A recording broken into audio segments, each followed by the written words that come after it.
ओम शांति। 17 मार्च की बाबा की मुरली। मीठे बच्चे, पढ़ाई ही कमाई है, पढ़ाई सोर्स ऑफ इनकम है। इस पढ़ाई से ही तुम्हें 21 जन्मों के लिए खजाना जमा करना है। प्रश्न, जिन बच्चों पर बृहस्पति की दशा होगी उनकी निशानी क्या दिखाई देंगी? उत्तर, उनका पूरा पूरा ध्यान श्रीमत पर होगा। पढ़ाई अच्छी तरह पढ़ेंगे, कभी भी फेल नहीं होंगे। श्रीमत का उल्लंघन करने वाले ही पढ़ाई में फेल होते हैं, उन पर फिर राहु की दशा बैठ जाती है। अभी तुम बच्चों पर वृक्षपति बाप द्वारा बृहस्पति की दशा बैठी है। गीत, इस पाप की दुनिया से और कहीं ले चल। ओम शांति। यह है पाप आत्माओं की पुकार। तुमको तो पुकारना नहीं है, क्योंकि तुम पावन बन रहे हो। यह धारण करने की बात है। बड़ा भारी यह खजाना है। जैसे स्कूल की पढ़ाई भी खजाना है ना। पढ़ाई से शरीर निर्वाह चलता है। बच्चे जानते हैं भगवान पढ़ाते हैं। यह बड़ी ऊंच कमाई है, क्योंकि एम ऑब्जेक्ट सामने खड़ी है। सच्चा सच्चा यह सत्संग सारे कल्प में एक ही बार होता है, जबकि पुकारते हैं पतित पावन आओ। अब वह पुकारते रहते हैं, यहाँ तुम्हारे सामने बैठे हैं। तुम बच्चे जानते हो हम पुरुषार्थ कर रहे हैं नई दुनिया के लिए, जहाँ दुख का नाम निशान नहीं होगा। तुमको चैन मिलता है स्वर्ग में, नरक में थोड़े ही चैन है। यह तो विषय सागर है, कलयुग है ना, सब दुखी ही दुखी है। भ्रष्टाचार से पैदा होने वाले हैं, इसलिए आत्मा पुकारती है, बाबा हम पतित बन गए हैं। पावन होने के लिए गंगा में स्नान करने जाते हैं। अच्छा, स्नान किया तो पावन हो जाना चाहिए ना, फिर घड़ी घड़ी धक्के क्यों खाते हैं? धक्के खाते सीढ़ी नीचे उतरते उतरते पाप आत्मा बन जाते हैं। 84 का राज तुम बच्चों को बाप ही बैठ समझाते हैं, और धर्म वाले तो 84 जन्म लेते नहीं। तुम्हारे पास ये 84 जन्मों का चित्र बड़ा अच्छा बना हुआ है। कल्प वृक्ष का भी चित्र है गीता में, परंतु भगवान ने गीता कब सुनाई, क्या आकर किया, यह कुछ नहीं जानते।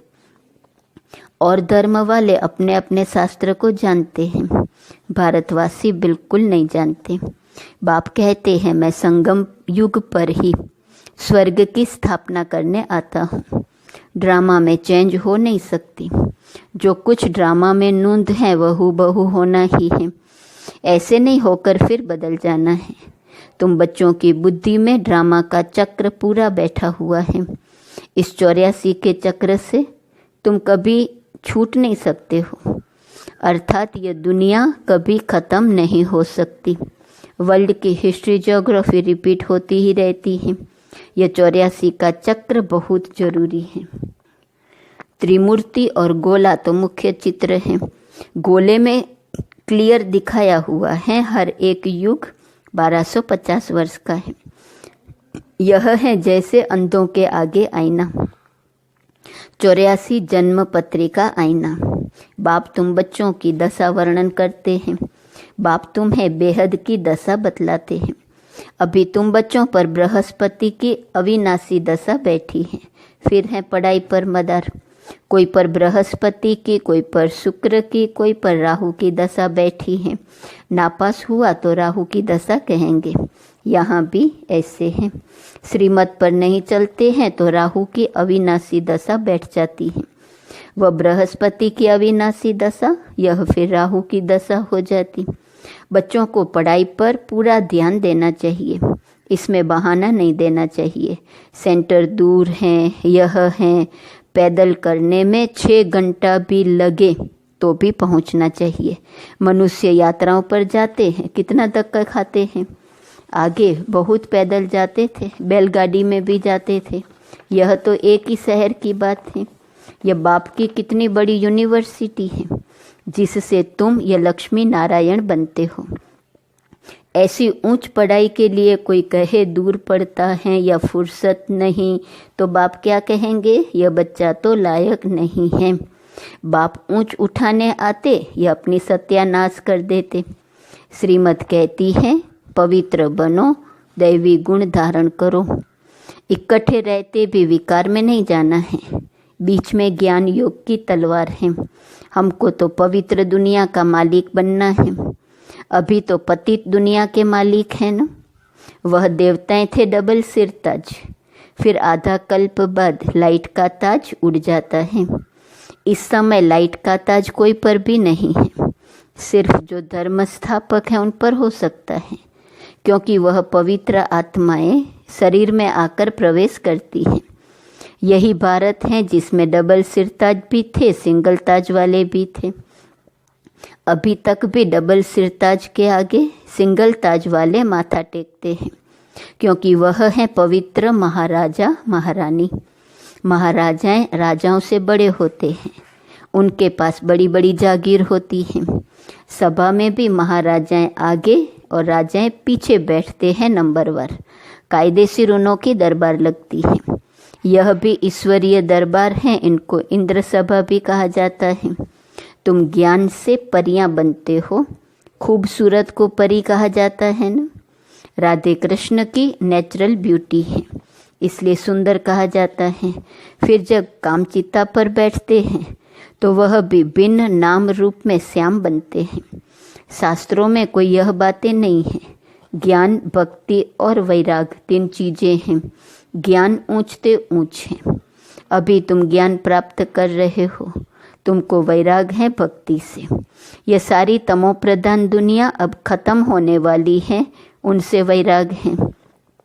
जब नया मकान बनाते हैं तो पुराने से वैराग हो जाता है ना। वह है हद की बात, यह है बेहद की बात। अब बुद्धि नई दुनिया तरफ है, यह है पुरानी दुनिया नरक। सतयुग त्रेता को कहा जाता है शिवालय। शिव बाबा की स्थापना की हुई है ना। अभी इस वैश्यालय से तुमको नफरत आती है, कईयों को नफरत नहीं आती है।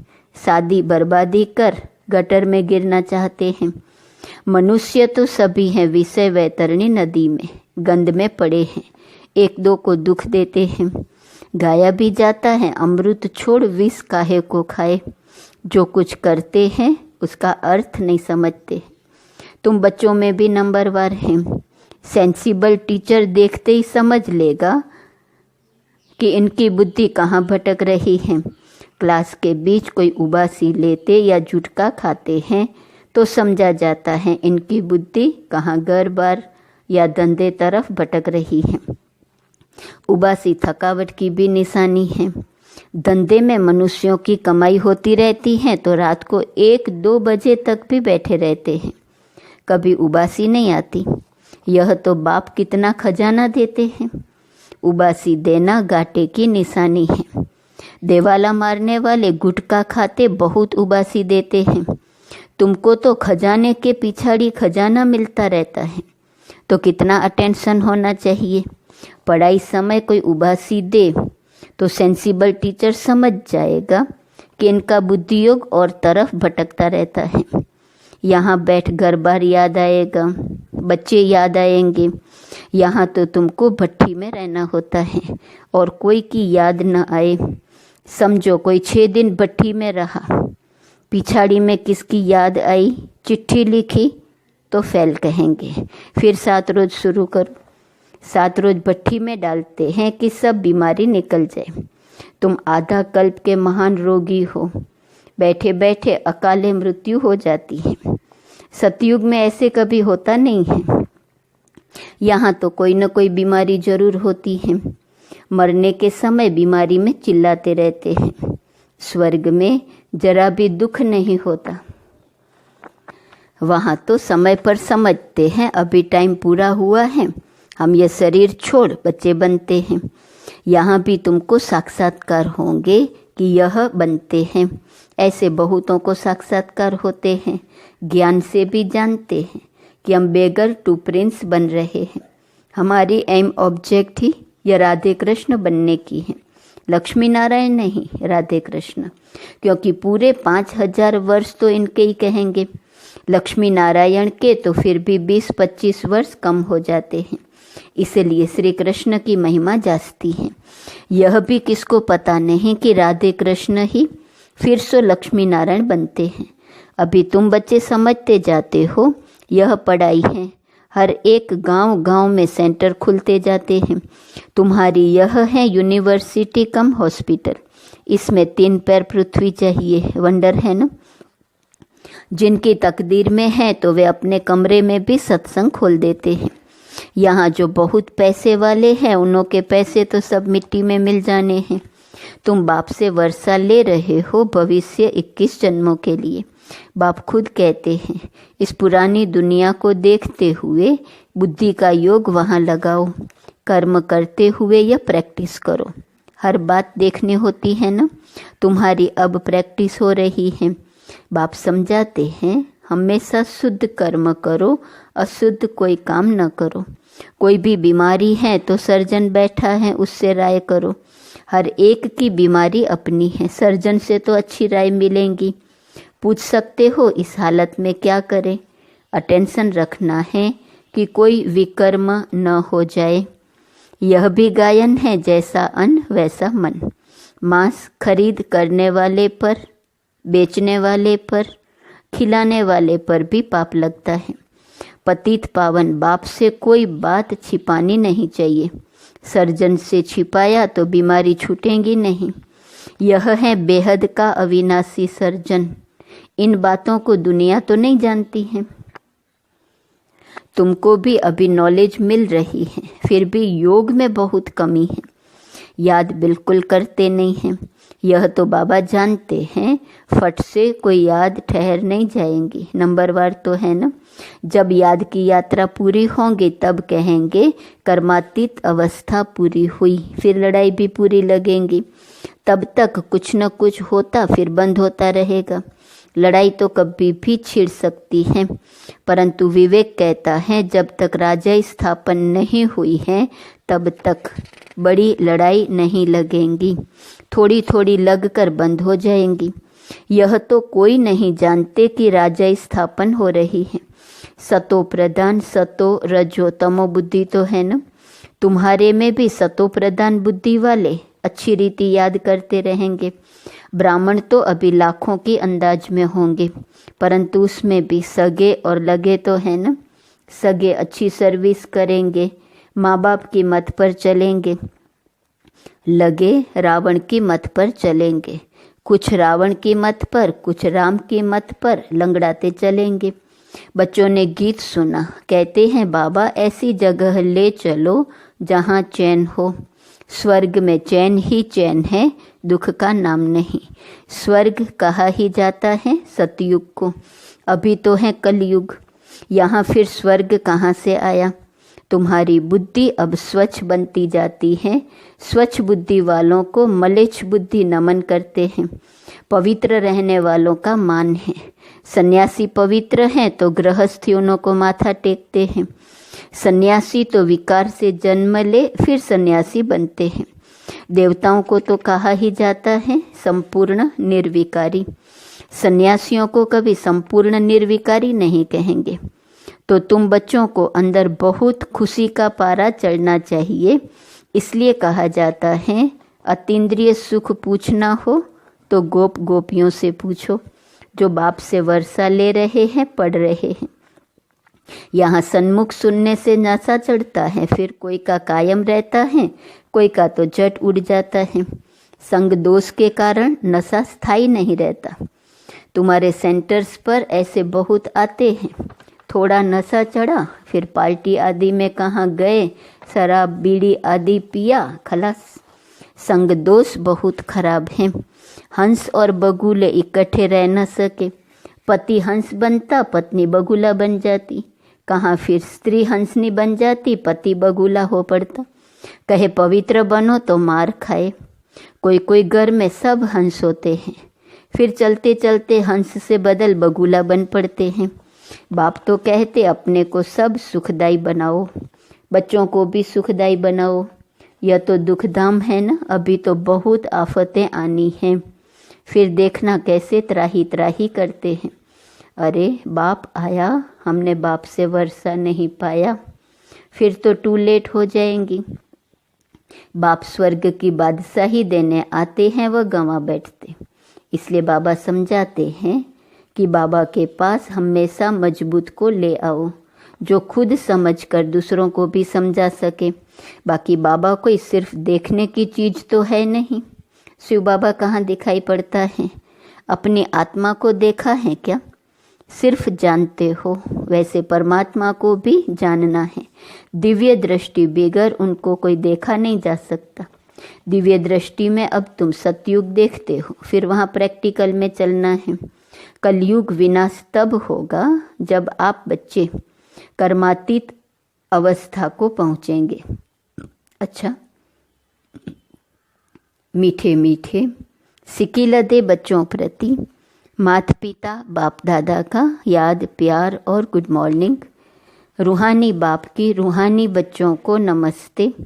रूहानी बच्चों की रूहानी बाप को नमस्ते नमस्ते नमस्ते।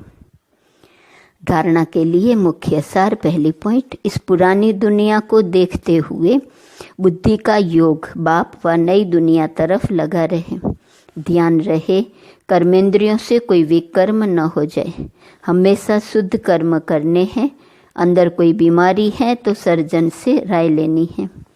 दूसरा, संग दोष बहुत खराब है, इससे अपनी बहुत बहुत संभाल करनी है। अपने को और परिवार को सुखदायी बनाना है। पढ़ाई के लिए कभी बहाना नहीं देना है। वरदान, श्रेष्ठ भावना के आधार से सर्व को शांति शक्ति की किरणें देने वाले विश्व कल्याणकारी भव। जैसे बाप के संकल्प व बोल में, नयनों में सदा ही कल्याण की भावना व कामना है, ऐसे आप बच्चों के संकल्प में विश्व कल्याण की भावना व कामना भरी हुई हो। कोई भी कार्य करते विश्व की सर्व आत्माएं इमर्ज हो। मास्टर ज्ञान सूर्य बन शुभ भावना व श्रेष्ठ कामना के आधार से शांति व शक्ति की किरणें देते रहो, तब कहेंगे विश्व कल्याणकारी। लेकिन इसके लिए सर्व बंधनों से मुक्त स्वतंत्र बनो। स्लोगन, मैंपन और मेरापन यही देह अभिमान का दरवाजा है। अब इस दरवाजे को बंद करो। आज का स्वमान, मैं संकल्प बोल और कर्म में दिव्यता संपन्न हूँ। अव्यक्त इशारे की पॉइंट 17 मार्च। सत्यता की परख है संकल्प, बोल, कर्म, संबंध, संपर्क, सब में दिव्यता की अनुभूति होना। कोई कहते हैं मैं तो सदा सच बोलता हूँ, लेकिन बोल व कर्म में अगर दिव्यता नहीं है तो दूसरे को आपका सच सच नहीं लगेगा। इसलिए सत्यता की शक्ति से दिव्यता को धारण करो। कुछ भी सहन करना पड़े, घबराओ नहीं। सत्य समय प्रमाण स्वयं सिद्ध होगा। ओम शांति।